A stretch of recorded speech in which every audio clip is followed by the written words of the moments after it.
بھائیو اپنے نبی کی نقل اتار، اللہ پاس کر دے گا۔ اس نے ایک چنا ہے جس کو حبیب بنایا ہے، 10,000 سال کا پروسیس ہوا اور اس میں سے محمد مصطفیٰ صلی اللہ علیہ وسلم کی ہستی کو وجود ملا۔ آپ کو آنے میں اتنا زمانہ چاہیے تھا کہ اعلیٰ سے اعلیٰ چیز کے بننے میں دیر لگتی ہے، تو کائنات 10,000 سال گھومی اور تب جا کر میرے حبیب مصطفیٰ صلی اللہ تعالی علیہ وسلم کو اللہ تعالیٰ نے وجود بخشا۔ سب سے عالی نسب، سب سے عالی خاندان، سب سے عالی صفات۔ اب اللہ کے خزانوں سے لینے کا راستہ پاؤنڈ نہیں، ڈالر نہیں ہے، تجارت نہیں ہے، اللہ سے لینے کا راستہ میرے نبی کا طریقہ ہے۔ تجارت میں ہو، زراعت میں ہو، جاب میں ہو، کھیتی باڑی میں ہو، میرے نبی کا طریقہ ایک مسجد کا ہے، نماز، 5 وقت کی نماز۔ یہ میرے نبی کی آنکھوں کی ٹھنڈک ہے۔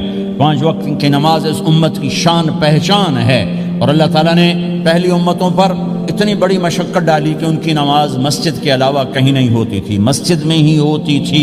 ہمارے لیے کتنی آسانی کر دی، جاب میں ہے مصلی بچھا نماز پڑھ، چلو مصلی بھی کوئی نہیں، زمین دیکھ اس پر کوئی گندگی تو کوئی نہیں ہے، بس زمین بھی تیرے لیے پاک ہے، چل نماز پڑھ۔ اور آسانی کر دی، پانی کوئی نہیں ہے، کوئی بات نہیں، مٹی میں ہاتھ مار، منہ پہ مل، پھر ایک ہاتھ مار، یوں کر، چل نماز پڑھ، میں تیری قبول کروں گا۔ یہ کسی امت کے ساتھ یہ نہیں ہوا، انہیں وضو ہی کرنا تھا چاہے پانی 50 میل پر موجود ہو، اور ہمارے لیے پانی کوئی نہیں ہے، چلو تیمم، مٹی میں ہاتھ ہمارا یوں کیا، پھر ہاتھ ہمارا ایک یوں کیا، ایک یوں کیا، چل بھائی اللہ اکبر قبول۔ عمار بن یاسر رضی اللہ تعالیٰ عنہ سفر میں تھے، ان کو نہانے کی ضرورت ہو گئی، نائٹ فال ہو گیا، تو انہوں نے سوچا کہ ویسے تو آدمی کو وضو کی ضرورت ہوتی ہے تو خالی منہ پہ ہاتھ مارا اور کونیوں تک، لیکن مجھے تو غسل کی ضرورت ہے، تو خالی اس سے تو کافی نہیں ہوگا، تو انہوں نے کپڑے اتارے، اکیلے تھے، ریت کے اوپر کبھی یوں لیٹے، کبھی یوں لیٹے، کبھی یوں لیٹے، 3-4 دفعہ یوں اور یوں رول ہوتے ہوتے پھر انہوں نے نماز پڑھی۔ آئے اللہ کے نبی کی بارگاہ میں، یا رسول اللہ مجھے رات کو نہانے کی ضرورت پڑ گئی، تو میں نے کہا وضو کے لیے تو خالی یہ 2 دفعہ کرنا کافی ہے، تو یہ تو نہانا تھا، تو میں تو ریت میں خوب رول ہوتا رہا۔ میرے نبی نے انما یکفیک ضربتان، ارے سیدھے بندے عمار، اس کے لیے بھی اتنا ہی کافی تھا کہ تو یوں کرتا اور یوں کرتا اور تو پاک ہو جاتا۔ اللہ نے اس نبی کے طفیل، اس محبوب مصطفیٰ صلی اللہ علیہ وسلم کے طفیل، اللہ نے کیا کیا سہولتیں اور آسانیاں ہمیں عطا فرمائیں۔ پھر نماز 4 کی 2 رکعت کر دی، کہ تم مسافر ہو 2 پڑھو، روزے میں سفر میں روزہ معاف کر دیا، بعد میں رکھ لینا، بعد میں رکھ لینا، قضا کرنے کو حکم، بالکل چھوڑنے کا نہیں، اور کہا کہ بھائی مریض ہو چھوڑ دو، مسافر ہو چھوڑ دو، اور نماز 2 رکعت کر دو، سنتیں چھوڑ دو۔ ابن عمر رضی اللہ تعالیٰ عنہ بیٹھے تھے تو انہوں نے 2 رکعت پڑھ کے بیٹھ گئے، تو ان کے خادم نے کہا سنتیں نفل نہیں پڑھو گے؟ کہا اگر پڑھنا تو 4 فرض پڑھتا میں، میرے اللہ نے معافی دے دی تو میں کیوں پڑھوں؟ میرے نبی نے سفر میں سنتیں نہیں پڑھی کبھی، اپنی امت کو سہولت دینے، فجر کی سنتیں 2 پڑھتے تھے، اس کے علاوہ سنتیں نہیں پڑھی تاکہ میری امت کو سہولت ہو، آسانی ہو۔ ایک دفعہ بارش ہو رہی تھی اور کوئی جگہ نہیں تھی نماز پڑھنے کے لیے، تو آپ نے اپنی اونٹنی کو آگے کیا اور اس پر بیٹھ گئے، بیٹھے ہی تھے، پیچھے صحابہ نے اونٹنیوں پر ہی صفیں بنائی، اور یہ نماز اونٹنی پہ بیٹھ کر ادا کی گئی۔ بارش کے اندر نماز اونٹنی کے اوپر نماز بھی ہو گئی، رکوع بھی ہو گیا، سجدہ بھی ہو گیا، سلام بھی ہو گیا۔ پہلی امتوں کے لیے نہیں تھا، سجدہ ہی کرنا پڑے گا۔ یہ اللہ کے محبوب مصطفیٰ صلی اللہ تعالی علیہ وسلم کی طفیل، میرے اللہ نے ہم پہ فضل و احسان کیا، تو میرے نبی کی زندگی میں عبادات میں نماز سب سے اعلیٰ نظر آتی ہے، سب سے نمایاں نظر آتی ہے، اور پھر بازار میں، گھر میں، دفتر میں، ماحول میں میرے نبی کے اخلاق، یہ زندگی کا دوسرا روشن پہلو ہے۔ میرے نبی کی ساری زندگی 2 لفظوں میں آتی ہے، عبادت اخلاق، عبادت اخلاق، یا 2 اور لفظ، حقوق اللہ، حقوق العباد، حقوق اللہ، حقوق العباد۔ حقوق اللہ میں نماز سب سے اعلیٰ، اور حقوق العباد میں لوگوں کی برداشت کرنا، لوگوں سے درگزر کرنا، معاف کرنا، جھوٹ سے بچنا، دھوکے سے بچنا۔ میرے نبی سے پوچھا گیا یا رسول اللہ مسلمان کنجوس ہو سکتا ہے؟ ہم نے کہا ہو سکتا ہے۔ یا رسول اللہ مسلمان کمزور ہو سکتا ہے، بزدل ہو سکتا ہے، ڈرپوک ہو سکتا ہے؟ آپ نے کہا ہو سکتا ہے۔ یا رسول اللہ مسلمان جھوٹ بول سکتا ہے؟ آپ نے کہا نہیں، جھوٹ نہیں بول سکتا، جھوٹ نہیں بول سکتا۔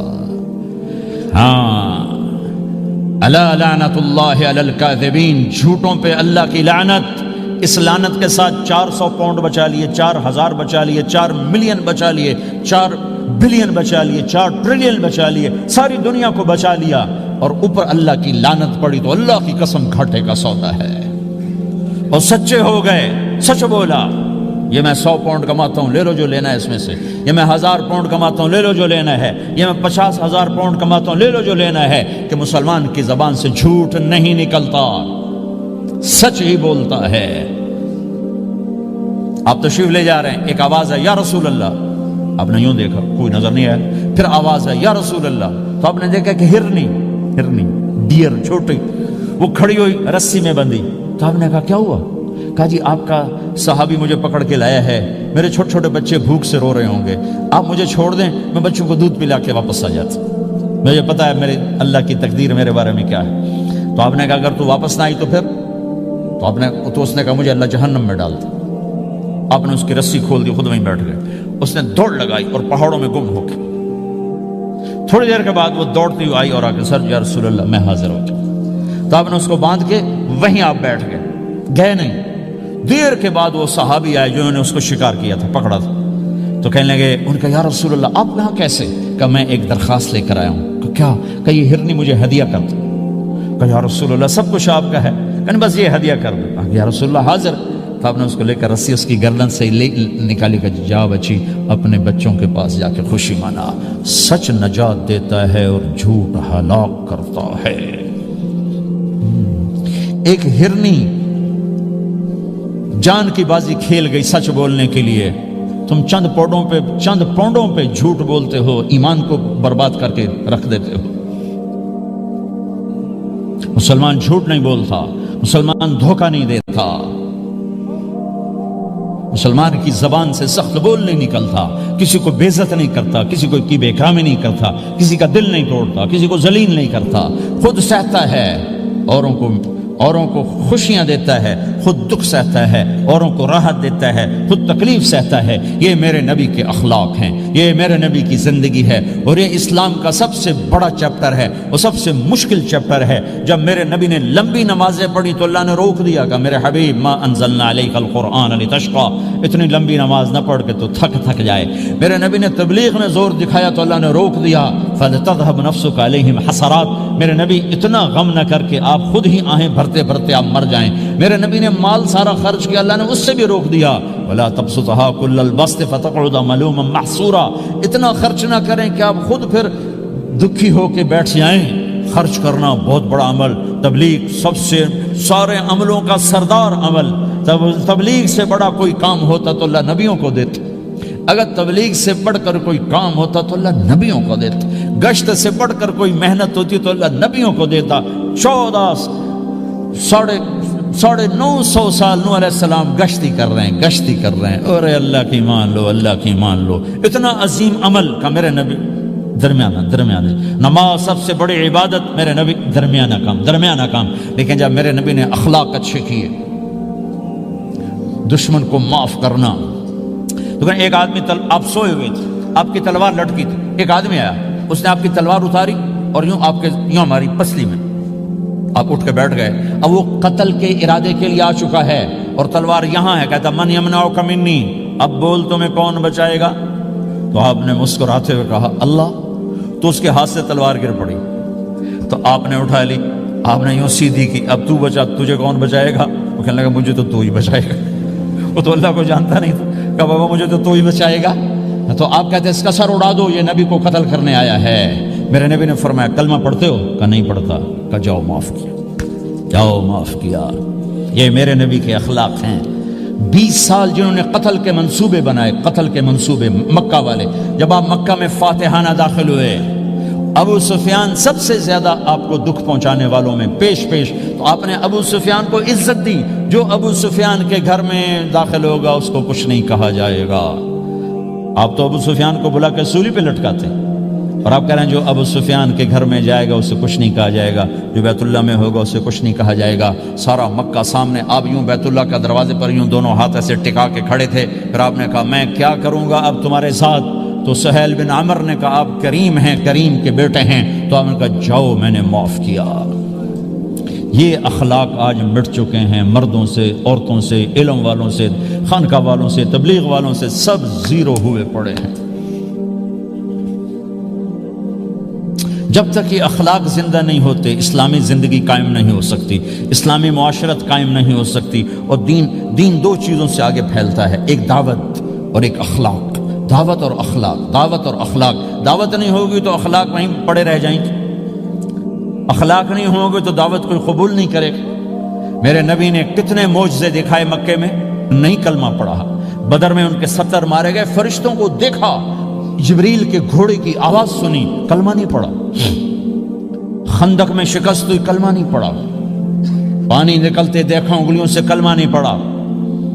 ایک بکرے کا ایک بازو پکایا، ایک بازو بکرے کا، ایک اگلا جو بازو ہوتا، اور 40 آدمیوں نے کھانا کھایا اور ایک بوٹی کم نہیں ہوئی، ایک بوٹی کم نہیں ہوئی، کلمہ نہیں پڑھا۔ لیکن جب میرے نبی نے کہا جاؤ معاف کیا تو سارے ہی کلمہ پڑھ گئے کہ واقعہ یہ اخلاق نبی کے ہو سکتے۔ حنین کی جنگ میں جب بھاگے لوگ، شکست ہوئی، تو ایک صحابی کا بھاگتے ہوئے پاؤں ہمارے نبی کا پاؤں پر آیا، اور جوتا سخت تھا، تو آپ نے کہا اوجعتنی، اور آپ کے ہاتھ میں چھڑی تھی، آپ نے اس کو یوں ماری، کہا اوجعتنی، ارے تو نے مجھے کتنا زیادہ درد پہنچایا، دکھ پہنچایا۔ وہ بیچارے پگھل کے رہ گئے اور پریشان ہو گئے، اور فرماتے ہیں سارا دن میں پریشان، ساری رات پریشان کہ اللہ کے نبی کو میں نے تکلیف پہنچائی، اب میرا کیا بنے گا۔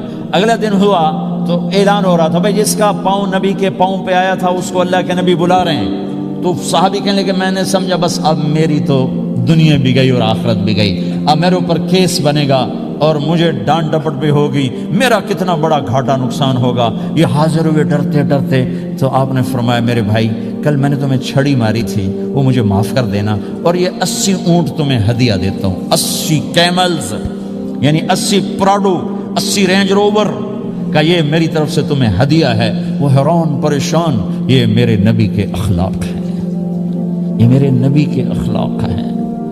کانٹے بچھانے والی نے 4 دن آنا چھوڑ دیا، بیمار ہو گئی تھی، تو آپ نے کہا کیا بات ہے، وہ ہمارے راستے میں اب کانٹے کوئی نہیں ہیں؟ کہا یہ وہ بیمار پڑی ہے جو کانٹے بچھاتی تھی۔ تو آپ اس کے گھر چلے گئے، ماں جی خیریت تو ہے، آپ ٹھیک تو ہیں؟ کہا بیٹا مجھے کلمہ پڑھا دے، بس تیرے اخلاق نے مجھے فتح کر لیا ہے۔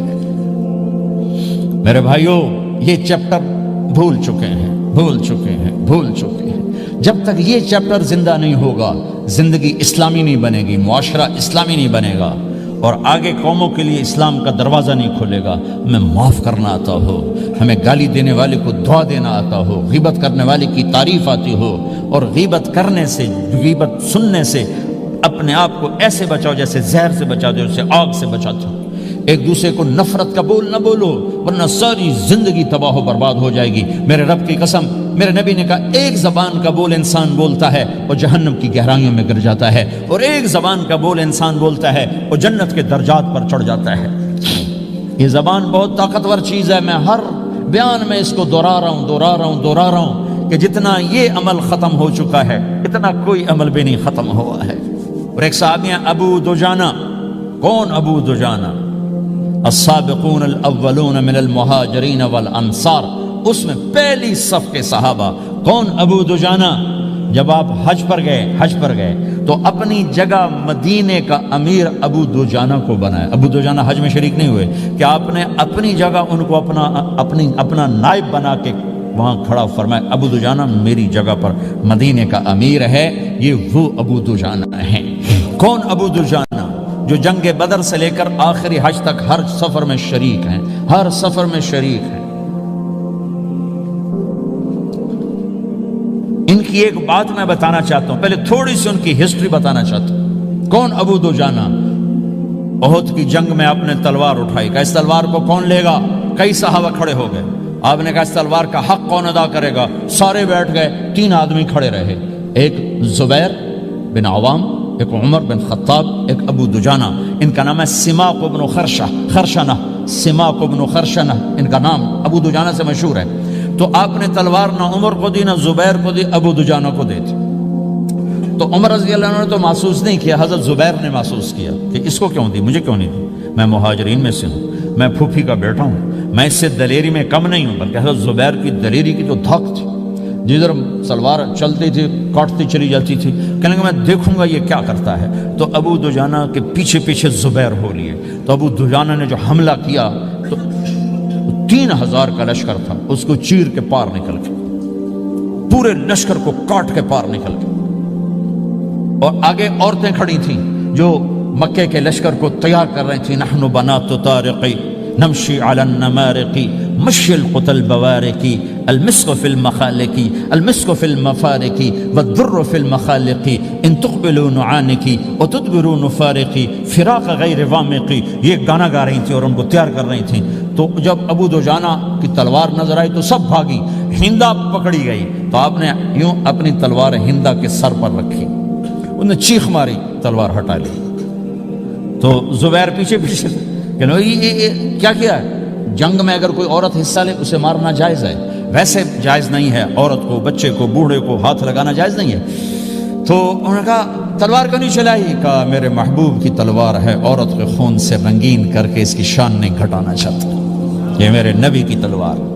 پھر واپس ہوئے، پھر اٹیک کیا اور پھر مجمع کو چیر دیا۔ سامنے ایک آدمی آ رہا تھا ہاتھی کی طرح، اتنا لمبا موٹا تازہ، تو زبیر کہنے لگے میرے جی میں آیا کبھی اس کی ٹکر ہونا پھر میں دیکھوں ابو دجانہ کیا چیز ہے۔